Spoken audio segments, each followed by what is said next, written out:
Hi, this is Kirk with Line Dance Salt Lake, Utah. Are you ready to get your line dance on? Let's go over the steps in this dance. I'm going to turn around so you can follow me from home.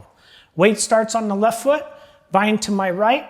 I'm going to step side, behind, side, touch left, bind to the left, side, behind, side, touch right.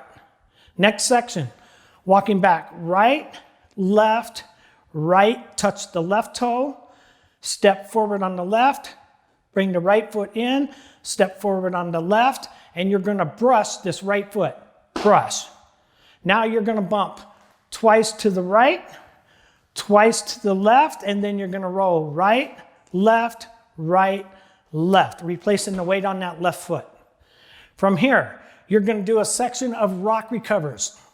Rock, replace, rock, replace. You're going to step forward on that right foot.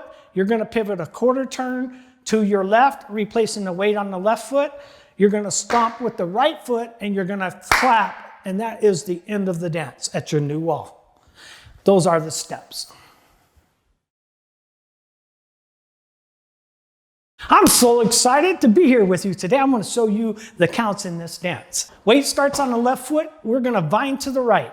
1, 2, 3, 4, 5, 6, 7, 8. Back 1, 2, 3, 4, 5, 6, 7, 8. 1, 2, 3, 4, 5, 6, 7, 8. 1, 2, 3, 4, 5, 6, 7, 8. And then the dance starts over on the new wall. Thanks for watching. You could be a line dance slut too. Like, subscribe, and share. See you on the dance floor.